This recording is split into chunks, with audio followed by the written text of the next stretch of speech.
برادرها پگاه روز عرفه هست. پگاه روز عرفه هست. آمادگیتون رو بینید. امشب بعد خفتن، حتی پیش از خفتن هم به خوابتون تیاری بینید. دعاهای خواب و همشه کرده گیرید. همین که خفتن شد خواب رویتون که اگه در داخل یک سال بهترین روز است، روز عرفه. در روز عرفه اگر در شب قدر فرشته ها فرایند، در روز عرفه الله تعالی می فراید طبق حدیث ها و با بندگانش فخر می کند. و یگان روزی نیست که مثل روز عرفه مردم از آتش دوزخ خلاص خورند. این به کدام معنا؟ به این معنا که الله تعالی فلانی را از روی خط دوزخی ها برآورد، فلانی را از روی خط دوزخی ها برآورد، گردن آدم ها را از آتش دوزخ آزاد می‌کند. هر روز هم این کار را میکند، لیکن کم. یک آدم یک عملی میکند به الله تعالی پسند میآید و الله تعالی از قطار دوزخی ها میبرارد. لیکن یگان روزی نیست مثل روز عرفه مردم زیاد را از آتش دوزخ نجات دهد. بنابراین پگاه باید روزه داریم. فضیلت روز عرفه را هم یک بار اشاره کنیم. در صحیح مسلم آمده است که حضرت عایشه مادر مومن ها رضی الله عنها گفتند که ما من یوم اکثر من ان یعتق الله فی عبد من النار من یوم عرفه. یگان روزی نیست که الله تعالی در آن روز بسیار مردم را، بندگانش را از آتش دوزخ نجات دهد مثل روز عرفه. و انه لیدنو ثم یباهی بهم الملائکه. الله تعالی به مخلوقاتش، بندگانش نزدیک می شود و با آنها به فرشته ها فخر می کند. فیقول ما اراد هؤلاء. اینا چی اراده کردن؟ به چی نیت اینجا آمدن؟ یعنی خاصتا آنهایی که در وادی عرفات هستند، حاجی ها. فردا خاصتا بعد نماز پیشین و عصر که یک جای میخوانید تا نماز شام در دعا و در مشقت دعا صبر کنید. دست ها رو بردارید، هر چیزی که از الله تعالی پرسیدنی هستید پرسید، دعا کنید. خاصتا مردمی مسلمان را که به عددی آنها اجر و ثواب میگیرید، مردمی غزه را و مردمی اویغور را، مردمی بورما را، مردمی خودمان را، مظلوم ها را دعا کنید. روزی قبول دعا هست. خاصتا کسانی که در عرفات هستید و کسانی که در عرفات نیستید روزه گیرید. آنهایی که در عرفات هستند حاجی ها روزه ندارید، برای آنکه وقتی که عبدالله بن عمر رضی الله عنهما پرسیده شدند که روز عرفه روزه داریم، گفتند که حججت مع رسول الله صلی الله علیه وسلم فلم یصمه. من همراهی رسول الله صلی الله علیه وسلم حج کردم، روزه نداشتند. پیامبر صلی الله علیه وسلم روزه نداشتند روز عرفه.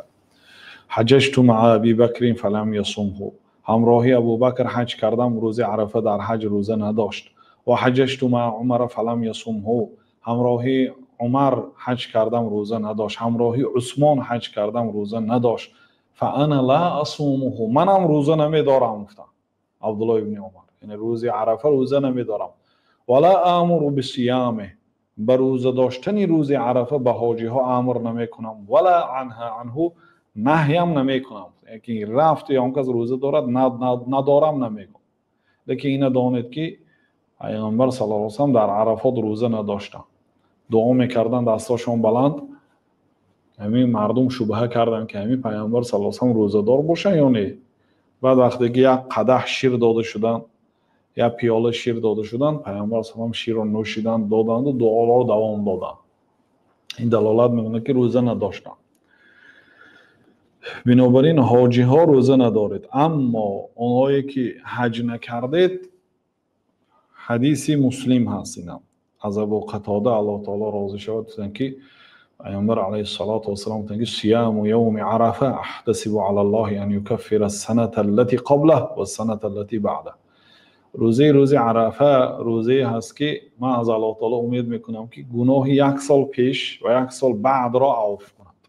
کسی روزه دارد 2 ساله گناهش مغفرت میشه. این خیلی روز دیگر نیست در داخل سال. از همه روزی که باعث کفاره 2 ساله گناه میشد این روز عرفه. بله در ماه محرم روز عاشورا هست و 1 ساله گناه بخشیده میشه. ماه ذوالحجه برادرای عزیز آخری سال است، یعنی مانند دکبر است. تمام شوی سال 1446 است. من امروز سال 8 ذوالحجه سال 1446 هجرت جناب رسول الله صلی الله علیه و آله از مکه به مدینه. 1446 سال پیش پیامبر صلی الله علیه و آله هجرت کرده بودند. برادرای عزیز پگاه روز عرفه هست. بنابراین کسی اگر روزه دارد 2 ساله گناهش بخشیده میشد. این روز قضا ندارد. رمضان قضا دارد. کسی در رمضان در سفر باشد یا بیمار باشد الله تعالی خورد گفت بعد رمضان داشته میدید، لیکن روزه ذوالحجه قضا ندارد. اگر مثلا کسی پگاه روزه ندارد دیگر روزه داشته دیهدم اجر این روزه نمیگیرد، 2 ساله گناهش بخشیده نمیشد. بنابراین با نگویید که من فراموش کردم، نگویید که خوابم برده است. خوابتان برد هیچ گپی ندارد، نخورید هیچ چیزی، ننوشید.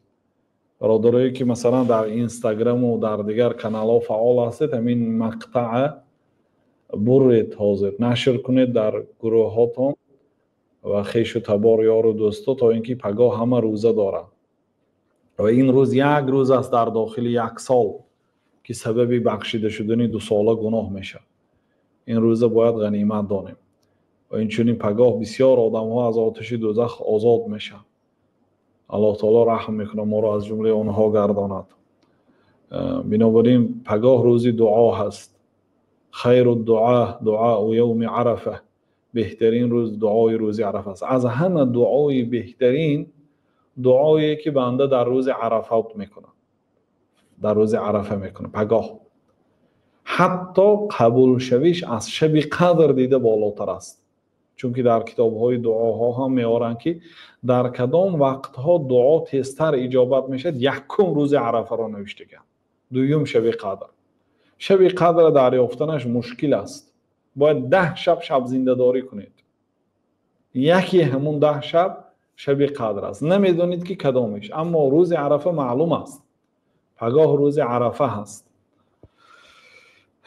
در تمام دنیا قریب که پگاه روز عرفه هست. بعضی کشورها خلاف برآمده، یعنی که این نادرست است. اصلا وقتی که ماه در یک چند کشورها دیده شد باید پیروی کنند. خاصتا مکه و مدینه در مسئله ماه متخصصی درجه عالی هست و هم میلیون ها حاجی ها را روز عرفه پگاه به عرفات میبرد. این زمانی بسیار عظیم است، یعنی اگر رفت و خطا کندم شو گناه عظیم است که مردم در غیر عرفات به عرفات میبرد. بنابراین اینا تجربه چندین ساله دارند و بسیار مهنت کردند و همسایه دولت ها هم که بعضش خلاف میبرامد.